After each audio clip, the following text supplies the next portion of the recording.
thank you everyone for joining us to our webinar. We're about a week or so off the deadline for our third open call of NGIatlantic.eu.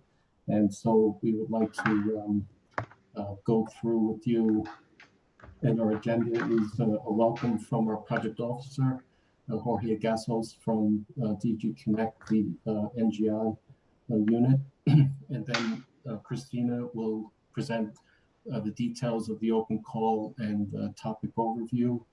And then I'll present on the US partner funding opportunities, both the existing and a new one, which was just launched this week. And then we'll go through frequently asked questions and lessons learned from the first and second open calls. And then there's a number of applicants that mentioned they might want to present something briefly. Then we'll open the floor for questions and answers. And we're hoping to have Dr. Topical NGI from the Directorate for Computer Information and Science and Engineering and Computer and Network Services, the National Science Foundation. Okay, so Christina, if you want to start by presenting the details about the open call. Oh, I'm sorry, Jorge, I'm sorry about that. If you could give us a welcome, Jorge. Okay, thank you very much, Jim. I'm just going to make a very short introduction and welcome to this webinar. Sorry that I was a little bit late, but I had some problems with the connection, so it took me a little bit of time to get connected. So in particular, I wanted to put NGI Atlantic in the context of the collaboration that we are having in the European Commission, DG Connect, in the collaboration with the US, and in particular with, in the past, it was mainly with NSF. So this started in the context of FIRE, where we were collaborating with NSF in the area of experimental platforms and the future internet. And we have a number of actions with them. And then we have expanded this collaboration in several ways. On the one hand, on the content, and now we are focusing on the part of next generation internet. So it's a little bit wider than what it was in the past, even if we are still covering the part of testing and experimentation on the internet. Secondly, we have expanded also the type of partners in the US that can collaborate. So originally we were working mainly with the NSF. Now the collaboration is open to any research center, university, or company that wants to participate in these projects. And thirdly, we have also, apart from NGI Atlantic, that is the project that is focusing on research, we have also launched in a different project, but also some opportunities for short fellowships where we cover only the travel and subsistence expenses, but this provides an opportunity to European researchers to spend between 3 and 6 months in the US for research collaboration. So we are trying to continue this collaboration, expanding it. And now we are running mainly these 2 projects, plus another one that is focusing more on workshops and policy development. And we see this also for the future. So now we are planning the collaboration for the next 7 years in the new program Horizon Europe. So it's still not decided yet. Things will be published in April, but we are trying to continue to have also for the future some activities similar to the ones that we are having with NGI Atlantic, so that we can have this collaboration in the medium long term still running. So a little bit about NGI Atlantic. This is the 3rd call, so we have seen the 2 previous calls where there have been very interesting collaborations, and basically I will just finish saying that we look forward to a new round of exciting projects that will come out from this call. Thank you very much. Thank you very much, Jorge, for your very nice welcome.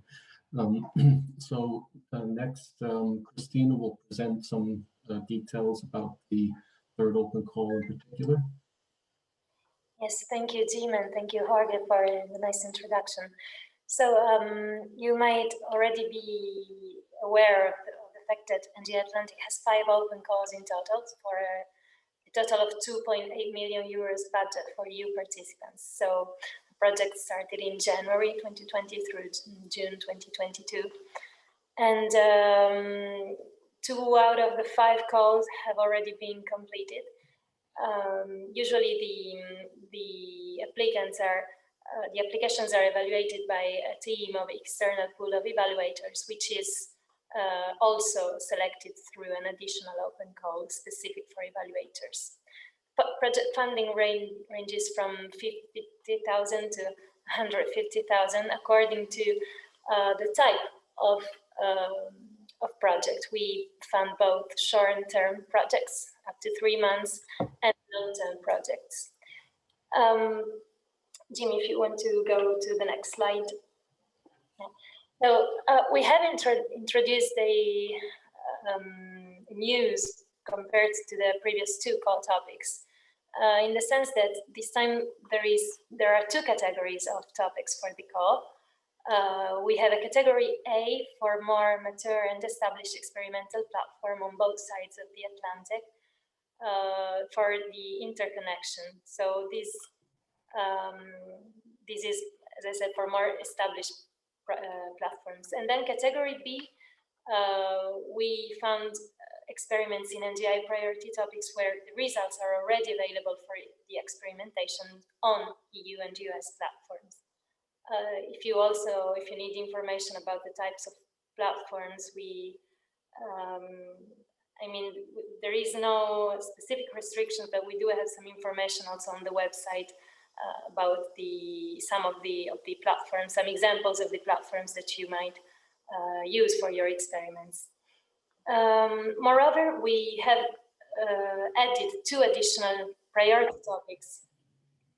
In the previous 2 calls, we were focusing mainly on privacy and trust enhancing technology, decentralized data governance, and discovery and identification technologies. Well, now we also introduced the topic of strengthening internet trustworthiness, above all with electronic identities, and greening the internet for a sustainable and climate-friendly NGI. An important note is that the funding is not only available for projects who were previously funded in our sister projects. So even if you are new EU innovators and you weren't already involved in other NGI activities, you are welcome to apply. Of course, the overall goal is to incentivize the EU US teams to carry out experiments using experimental platforms. And therefore, the people who apply are EU partners with EU teams with US partners. We also have a twinning lab on the website that you can use to find a match if you are searching for a partner in EU or US. You can showcase your idea and you can create your profile and get in touch with other people from across the Atlantic. Okay. Yeah. As we were mentioning, there are 2 categories and 2 types of proposal, long-term and short-term. However, for this call, we would like to stress the fact that we are financing also. We would like to mention that, especially for category A,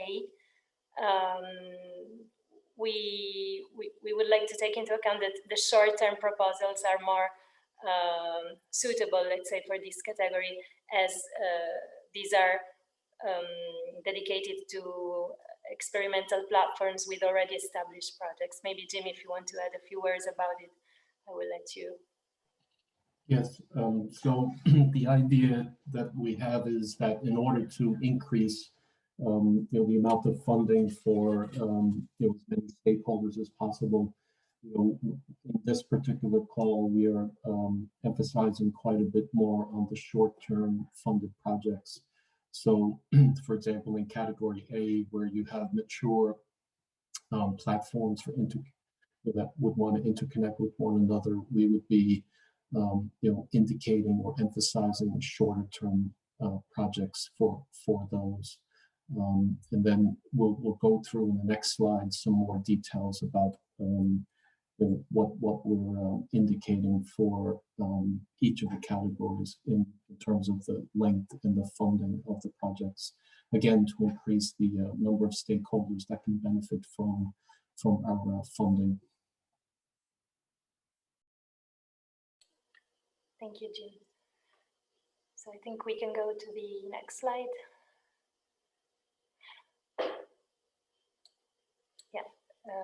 Well, basically, this is what you were already mentioning. I think you've seen this type of tables also from, I mean, in general in EU-funded projects, and here we have some details about each category and the estimated financial support per project. Of course, I mean, this is just an estimation, but if in case you need more details, you can always contact, and we also have a Q&A session at the end of the webinar. If I could just make one point there, as you can see in the third bullet point, that you know, the one longer term project that we're expecting, it could be a combined project of category A and a NGI topic project. So as Christina mentioned, we have our twinning lab, which is helping teams to become aware of each other, and matches are being made on a regular basis. So it's possible and highly likely that perhaps a experimental platform interconnection team may find out about a team which is working on an NGI topic in category B. So you know, we would welcome them to join forces and put in a, instead of having two separate projects, they could obviously have one project. So, you know, we feel that this LT, a longer term, higher budget project could be such a combined project. Thank you, Jim. Just one thing, I saw a raised hand a few minutes ago. If there is any if you have any question, we forgot to mention this, of course, please feel free to use the Q&A panel on your dashboard so that we can look at your questions and answer. However, if there is anything, and I saw a raise a hand before, but I don't see it anymore, so feel free to interrupt us should you have any question. Is this the final call, or there will be a fourth? There will be a fourth call and a fifth call as well. We have a total of five calls. And we have another question for short term.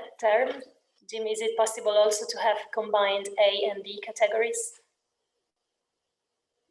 Yes, it is possible. In fact, this was fairly common in our first two open calls where we had combined topics. So that's very welcomed, because you know, obviously there might be some projects looking at decentralized data governance topics, which are also related to trust-related topics or something like that. So yes, that is absolutely fine to have combined. Okay, we also have another question already. Then maybe we can save the other for the Q&A session. But will the next call focus? Will the next calls focus on the same topics? More than likely, they won't be the exact same, because what we do is we involve our external advisory group, and also we will be working closely with the NSF for the next two open calls, which we'll discuss in a bit more detail a bit later, because now you know, they have just launched a dedicated call with NGIatlantic.eu. So you know, we welcome their thoughts on the future topics for open call 4 and 5. So just on the selection of the topics, we you know, as we mentioned before, the topics that we're addressing are coming from the actual suite of topics that our sister projects are funding. So you know, they're topics that have been highlighted by the NGI initiative in both in the Pathfinder phase of the NGI initiative, and also now in the actual implementation phase. And then, as I said, we had a workshop with our external advisory group, and the topic of greening the internet has come up in the discussions, and this is also another one of the topics which is being addressed on a quite regular basis in the visionary documents of the NGI initiative. So that's why we added these two new projects for this open call. So, we'll be determining the new open call projects as we get closer to the open call 4 and 5.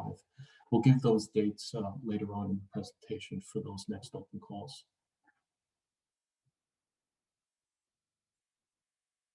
Is there any other questions, Christine, or maybe we can leave them until? We do have more questions, but if you want, we can go on with the agenda, and then of course we are taking note of the question, and everything will be answered at the end of the webinar. It's possible that some questions will be addressed by the next presentations as well. Okay, well, that's fine. We'll wait until the Q&A session then, I think. Okay. Yes. Okay, so now I'm going to present some of the U.S. partner funding opportunities. One of our most frequently asked questions, or maybe the most frequently asked question since the beginning of the project, is about the U.S. partner funding, because the project is operating under the EU US implementation agreement, which stipulates that the EU partners will be funded by the EU, and then the US partners will have their own sources of funding. So we presented some of these existing avenues already, and so I'm going to present first the existing ones which are still available, and then also a new fund which we're delighted to have had launched this week. So in terms of the existing ones, as we've always been saying, that the US partners can use their own project funds, and that's not necessarily just NSF funds. It can also be from company funds or other types of funds, if they have a desire or a need to work with an international partner. Now, some examples of the NSF programs underway with the large scale platform projects include in the cloud area. There's the Chameleon project, which is running and has been running for many years, and is continue to run for another many years. And then also the Cloud Lab project, which we were very happy to have involved in one of our Open Call 2 projects already. Then the under the banner of the network infrastructures, there's the Fabric project, which we had present at one of our events recently, and they're running an upcoming experimenters workshop on the 8th and 9th of April. So if you'd like to learn a bit more about this, please attend this event. Then in the Program for Advanced Wireless Research, PAWR, there's the 3 projects: Cosmos project, the Powder Renew project, and AirPaw. And 2 of our partners are members of Cosmos and also Powder, Rutgers University and University of Utah. And then there's available this supplemental fund for the PAWR program. And what this fund is, all active NSF funded wireless researchers can apply to receive support to the platform. So they would apply to the platform, and then the platform applies to the NSF, and then if it is accepted, they can receive up to, I believe it's an amount of around $50,000 US.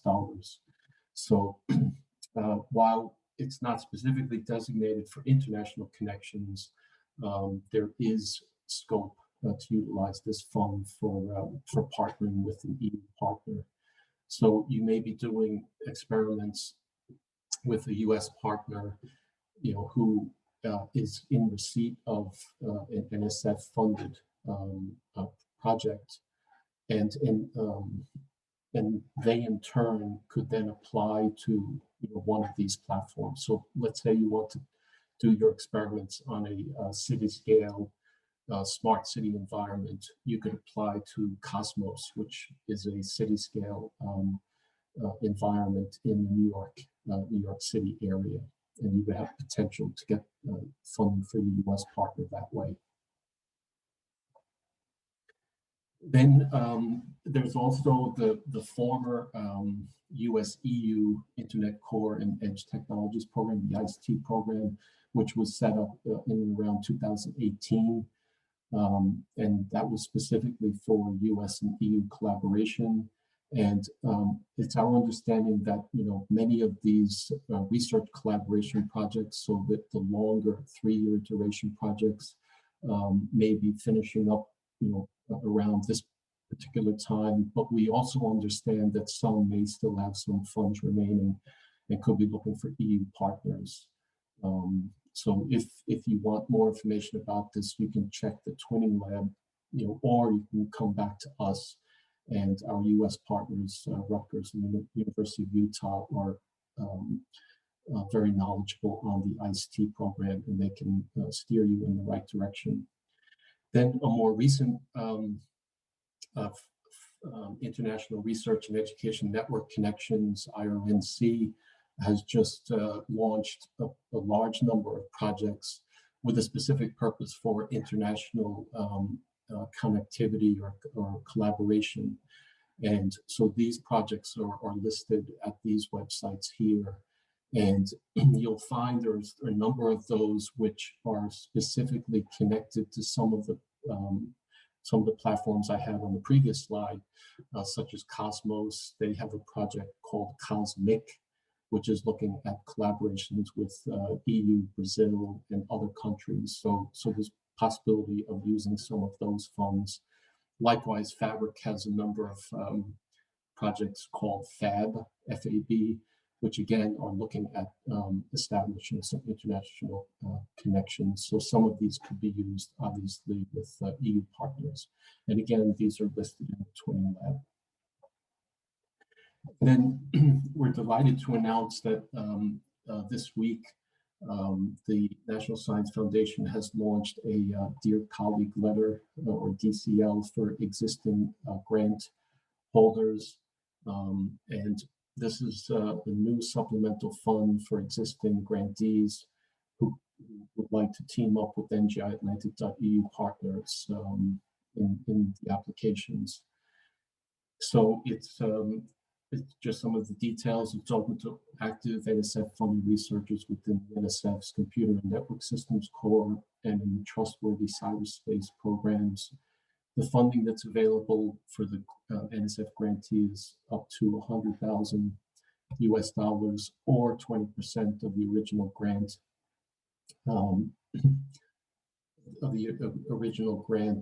For a maximum duration of 1 year. And it's an important note, the duration must fall within the period of their existing grant period. Okay, so if you have a grant that's finishing before your NGIatlantic.eu grant would be finishing, you just have to be careful with that. Then proposers will have to explain how the US partners will fund their activities. This is in our application, so independently from the DCL. And then the proposals will be evaluated and selected based on this information.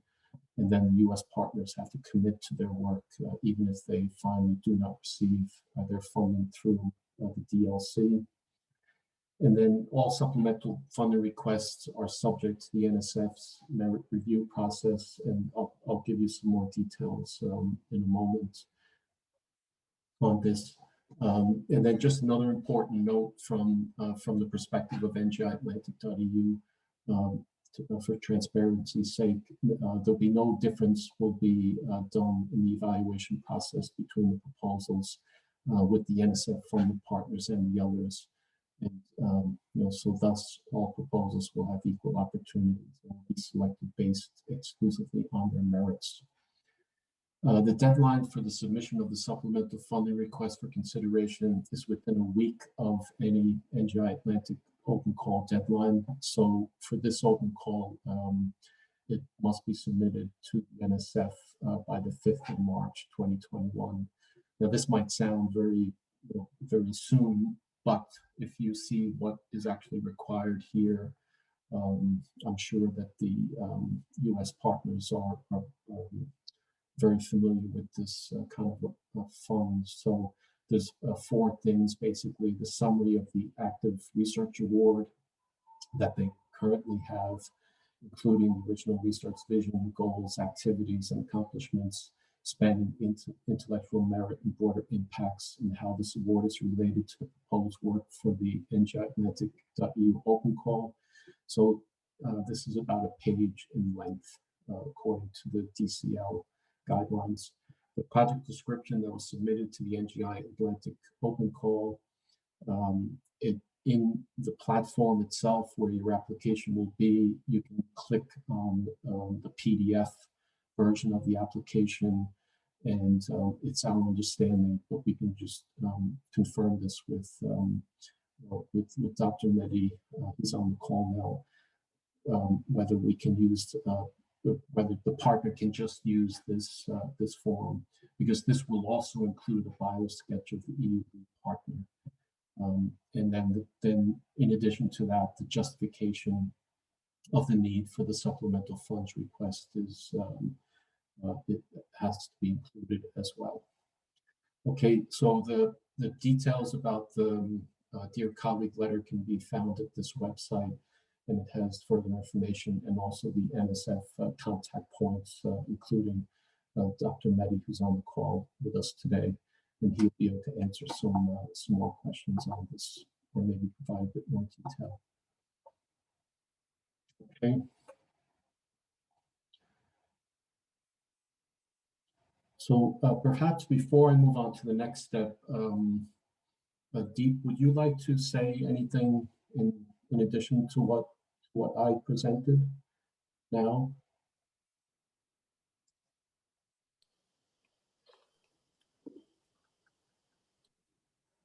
Sorry, I could not turn the video on. It says you need to enable it. That's okay. Hello, I'm Deep Mehdi. I'm a program director at the National Science Foundation. We're very delighted to have this twinning program finally in place for the folks in Europe that partner with the US side, and so that they can, both sides, get funded to be able to do their projects. And so as Jim has already discussed it, these are the main points that you need to think about. Only clarification, I will say the justification of the supplemental fund is that there's a budget page on the NSF side. So that justification needs to be with the budget page, as you typically do with any NSF proposal. So that's just a one clarification I need to add to it. And in terms of the biosketch, as Dr. Clark already mentioned to it, if it was already part of the project description, you don't have to actually do it. And this is just to kind of make sure that that information is there. The way the system works, that you should be, you can download your NG Atlantic submission as a PDF file, and then you write the one-page thing and additional thing and submit everything as a PDF file to that.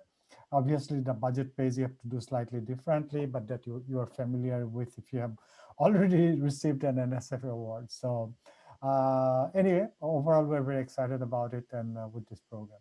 Thank you, Jim. Okay, Deep, thank you. Just one question from my side, Deep. In terms of the existing grants that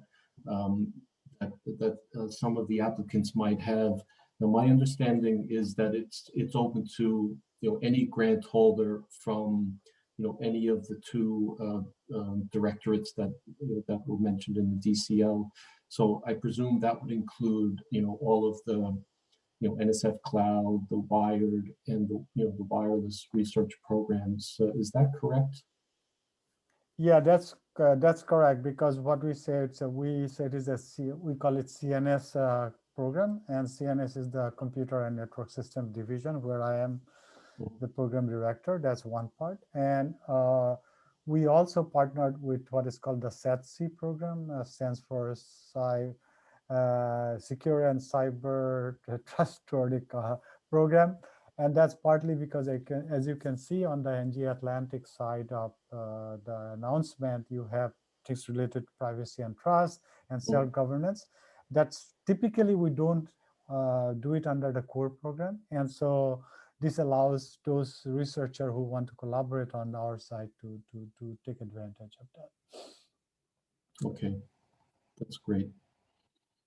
All right, thank you very much.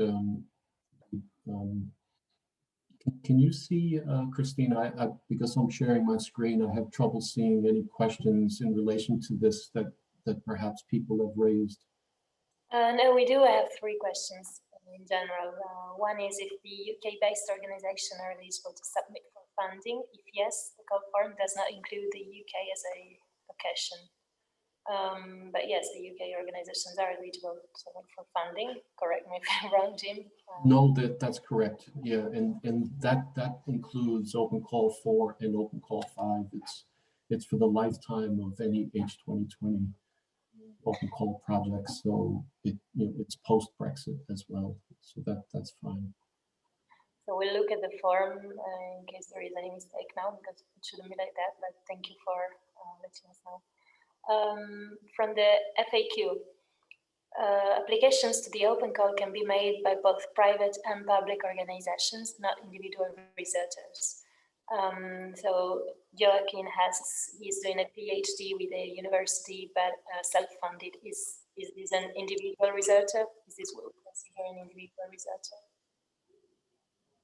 No, it's not possible, unfortunately. Maybe if you could reach out to us separately, we can have a quick call about it to discuss it. But you would definitely have to do it through an organization. You cannot do it through, individually. So perhaps there's some way you could do it through your university. And the third question is if the US-based platform can be used by EU partners whose proposal is approved for funding in the third call. If the US platform can the US-based platforms be used by EU partners whose proposal is approved for funding in the third call? Yes, I mean that is the whole purpose of joining together EU and US platform in the third call. That actually raised a very good point in relation to the reason that we started the category A, where we wanted to have the interconnection activities going on with the mature platforms.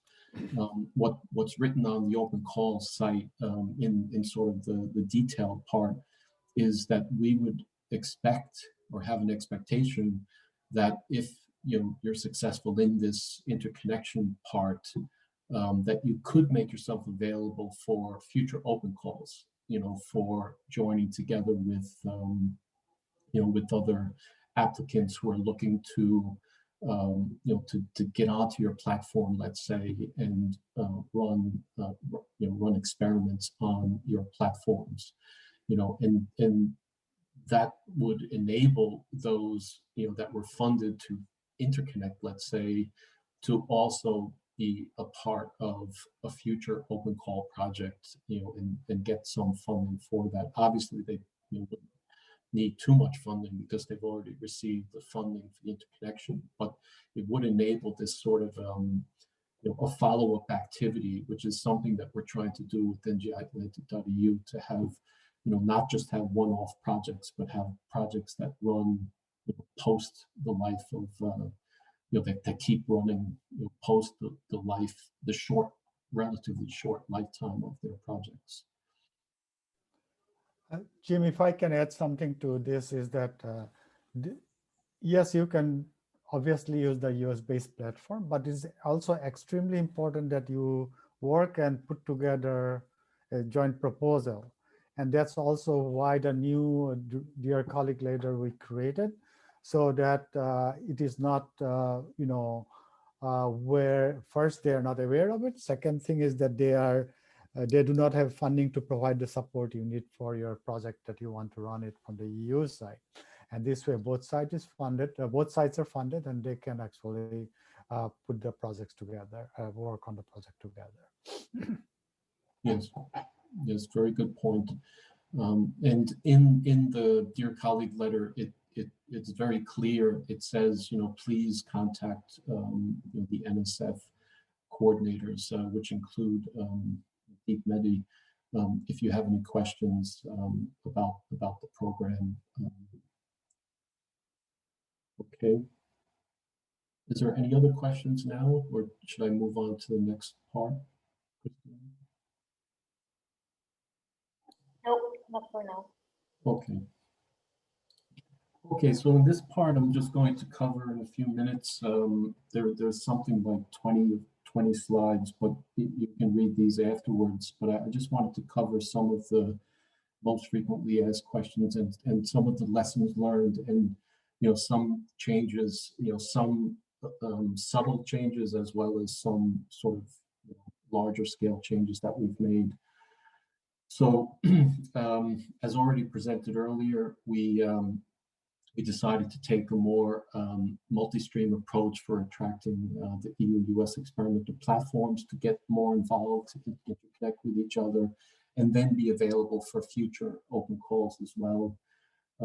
The opportunities are being identified, on a regular basis in comparison to in the very beginning. And as I mentioned, the new DCL is now implemented specifically for our project, and we're very delighted about this. There's also a clearer set of expectations on the topics and the project size to be funded in Open Call 3 per topic. So please take careful note of this when building your projects in terms of scope and size. And as I mentioned earlier, there's more emphasis on smaller term projects to give more opportunities to the NGI communities. And again, I repeat the same thing before. There's a number of new platform requirements to make both your life easier and also our life easier. Okay, the most important one is that the description of honor that we require to be submitted with the application will only have to be signed by the EU coordinator, and then the US team PI must include a signed letter of support within the DOH. Okay, so it's like an annex to the DOH, but the good thing about it is the US partner doesn't have to run it by their contract department. It's just the letter of support. And again, as we mentioned before, those partners with an existing grant can also then submit the application for the dear colleague letter supplemental fund. We're still asking for past and present NGI applications information, and also EU H2020 applications. And this is just for statistical purposes, as we've always said. It's not to hold that against you in any way, shape, or form. It's just to collect the information. We do coordinate very closely with our sister projects to make sure that there's no double funding issues, obviously, or operational capacity issues. If, for example, the same organization wins two projects at the same time, just to make sure that they're not doing the same thing, or sort of clashing in terms of taking the operational capacity for the teams. And the reason they collect the EU H2020 information is because the NGI initiative is really trying to reach out to the innovators, around Europe that may not normally get involved in the larger scale programs, perhaps due to bureaucratic reasons or the administration required. So the NGI program itself is reflecting on this quite regularly, and it's keeping these statistics for that purpose. The another big change, which is to make our life a little bit more easier is that from open call 3 onward, the GA is non-negotiable. We spent the first 2 open calls going through, all of the requests very closely and carefully with all types of organizations. And based on this, interactions, we've now fixed the GA because we do honestly believe that the changes that have been made cover everyone, whether they be a small startup company, right the way to a large university or research center.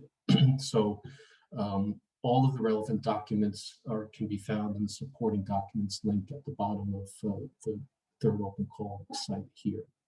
Okay, additional fields have been added to the platform to include resources for multi-EU team applications. As we mentioned previously, the size of the teams really does matter. That it's the preference in NGI initiative is that they're smaller teams as opposed to, the usual consortiums, large-scale consortiums. So really 1 or 2 applicants is generally on the EU side is generally the maximum, and then you have to explain clearly what the role is for each of them. And then we have a much clearer format of the downloadable PDF version of the submitted applications, which can easily be converted to a Word document, for example, using Adobe Acrobat if needed. And just the coaching calls, we're still doing these for participants, and the feedback that we've had has been very positive and has helped projects in going forward with their applications. And just some lessons from the review process perspective. Please provide a precise, coherent, and realistic budget breakdown. And again, just emphasizing again, keep an eye on the expectations from our perspective on the size of the projects and scope of projects this time. The funding is for effort, travel, and a fixed 25% overhead, so do not include any other inadmissible costs. Precise information about the platforms is needed. Provide the direct and relevant links for the benefit of the evaluators. Don't make them go off and search, with Google to find out the information. Provide it to them directly. And again, if there's links to current grants, this is very important to highlight this, and it will be used to obtain the supplemental funds from the NSF. And then the applicant's background in NGI-related fields and previous work in these topics should be highlighted and explained. And we ask that short CVs of participants in EU and US is provided. Okay, just in continuing with some more lessons, clear and quantify KPIs needed, especially of the experiments you'd be carrying out. Then there's the impacts of the experiments needs to be elaborated, taking into consideration the impacts expected from the program ICT 31-2020, which is the program that NGIatlantic.eu is funded under EU US collaboration in NGI. So those impacts are shown here. I won't go through them in detail, but please, have this printed out and sitting on your desk as you're writing your applications, and make sure you're covering these. And then we have, a large amount of FAQs and guidelines online. And please remember to observe the 4 criteria scoring scheme carefully, as this is precisely what the evaluators will be evaluating on. Okay. Okay, I don't know, Christina. We have about 10 minutes left. I'm not sure whether I should go. We just have one question from the public about the submission. Should they use the Word format or of the template, and can they add some schematics? They have to use the platform if you want to do a draft in Word, but you would then have to copy it to the platform because it must be submitted on the platform, and you can put schematics on the platform. There's no problem with that. You can put the schematics on the platform. Exactly. For the moment, we don't have other questions, so I think if you want to proceed with the FAQ. Okay, all right, I'll do just a few of these, and then we'll see if there's any final questions. So we're often asked, who can apply as part of the twin team, and what is the size envisaged? I've already kind of touched on this already. So at least one private or public organization, not individual researchers located within an EU member state, plus United Kingdom or associated countries, twinned with a US counterpart for execution of the work. And again, it can be multiple US counterparts, but please explain in the application the roles and the rationale for having more than one. And as I mentioned, the NGI initiative typically funds small teams as opposed to consortia. So it's typically one partner from EU, one partner from US, but you could have up to a maximum of two if it's clearly justified. Okay, who makes the application, who receives the funding? So the application is made by the lead EU team member, and funding will be limited to coverage the work to be carried out by the EU partner as per the EU-US agreement. And again, if you want more than one, you can do this, but and you have ways of putting information into the application, but please justify this and describe their roles in the project. Okay, and if this is the case, the contract will be with the lead EU partner, and the lead EU partner will receive the funding from the project and will be responsible for making the payments to the other partner, and you'll have a consortium agreement with their partner. Can the EU-US team be affiliated to each other? No, that wouldn't be in the expectation of teaming partners. So if there's only one EU member and one US member, and they are affiliated to each other administratively in any way, we don't feel that this would be in the spirit of cooperation envisaged. It is possible if you have perhaps one US and one EU that is affiliated, but then you have another unaffiliated partner, with a clear and distinct role in the project, of course. And this could be explained as to why you would have one affiliation on the US side, one on the EU, but you have to have a different partner as well.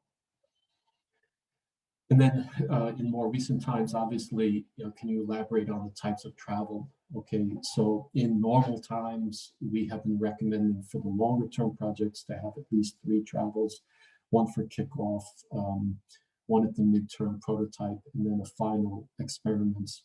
And then we had planned on having some face-to-face workshops between EU and NSF. And hopefully, maybe later in the year or early next year, we might still be able to do that. So, that's why we're recommending to the teams to put in for some travel funds. And then, accordingly, for smaller type projects, we recommend 2 travels. However, as we're still dealing with COVID-19 and a block on travel from a large number of EU member states to the USA is still in effect, we're advising that the applicants should consult with their own institutions and local policymakers in relation to policies on travel restrictions in the envisaged period of the project, if successful, and reflect on this accordingly in your application. Again, you can reach out to us and we can go through this in a bit more detail. I think someone had asked this before, if a project idea doesn't exactly match, but encompasses perhaps multiple topics or a significant amount of it and still related to NGI and the key enabling technologies can submit to the open call. So in this case, we're advising proposals that yes, you can do this as long as it is with a US-based partner and accentuating the Internet of Humans concepts, pillars, and challenges being addressed by NGI. And then also please make contact with us if you have any doubts about that, and we can advise you. And it's possible there might be a better fit somewhere else in one of our sister NGI projects where it might fit better. Okay, Christine, is there any more questions there? Yes, actually, Jim, I was going to interrupt to let you know this. We have a question from Liliana Carrillo who asks if there are restrictions for teams that won a previous NGIatlantic call, but not as lead applicant. Oh, okay. No, currently there's no restrictions. Similar to the H2020 program, you can apply to additional calls. But the thing that we always tell applicants is that as I mentioned previously, we are doing a very close monitoring of the situation in relation to our sister projects, and then obviously in relation to our own projects. But if you have a follow-up project, an application which is directly following up something that has been started in a previous in a previous project that was funded, you can certainly apply again and make the case in the or the justification in your application as to why it would be good to have a follow-up to your previous project. That's certainly possible.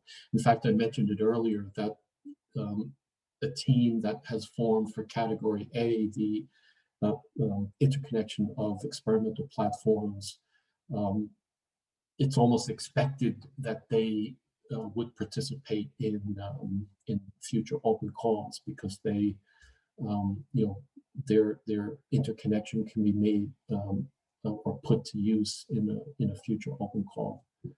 Okay, but again, please contact us if you have any any specific questions or concerns about what you're trying to apply to. Thank you, Jim. Just an information, as we also received questions about this, just technical information. We are recording the webinar, and the recording will be shared on the webinar page on the website, and usually we also send out a newsletter when it's public. So feel free to register, and you will receive a communication about this. And we have another question. Is there any requirement about open sourcing parts or the entire development? Is there a requirement about using open source? Was that the question? Yes, about open sourcing parts or the entire development part of. It's my understanding that there is no hard requirement on this. We've had applications on both, but I would point out that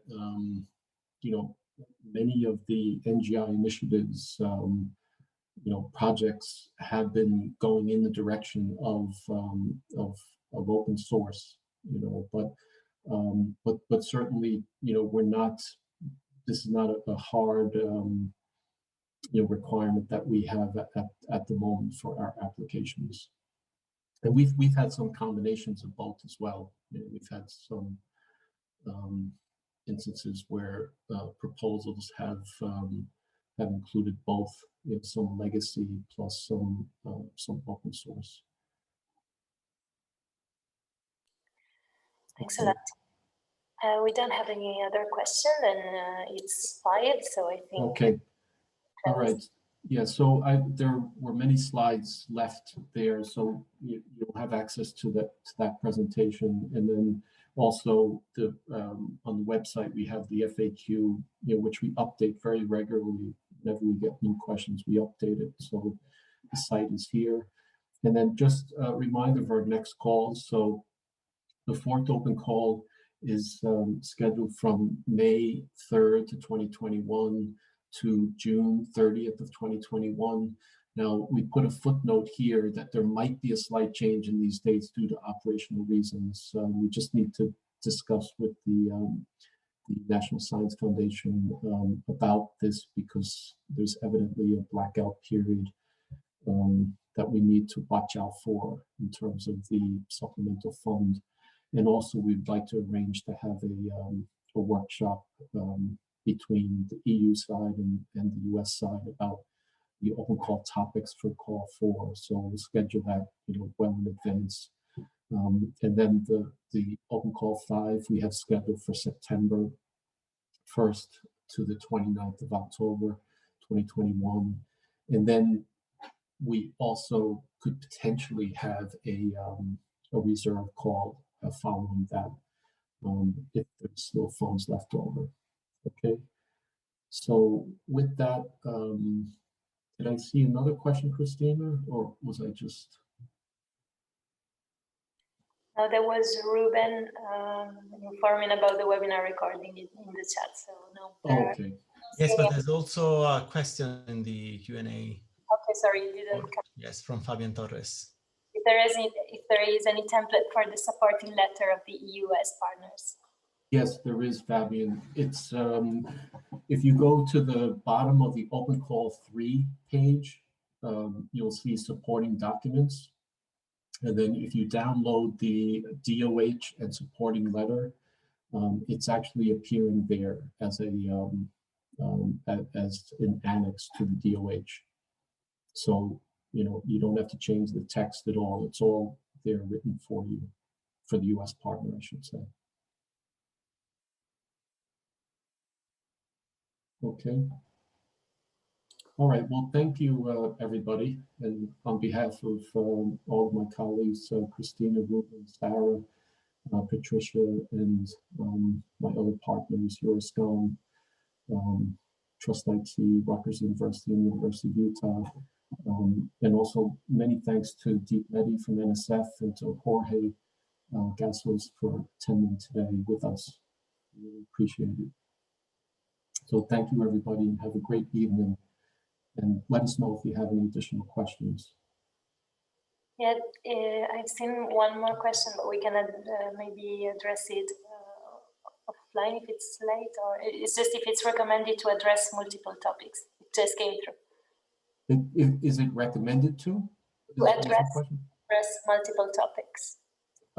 No, you can do it either way. As I said earlier, if you want to address one specific topic, that's fine. But if you feel you're addressing more than one, that's fine also. But just please explain it. Okay. Thank you, everybody. And of course, if you have any other questions, please feel free to contact us on the form on the website, on the contact form. All right. Thank you, everybody. Have a great day. Thank you. Bye-bye.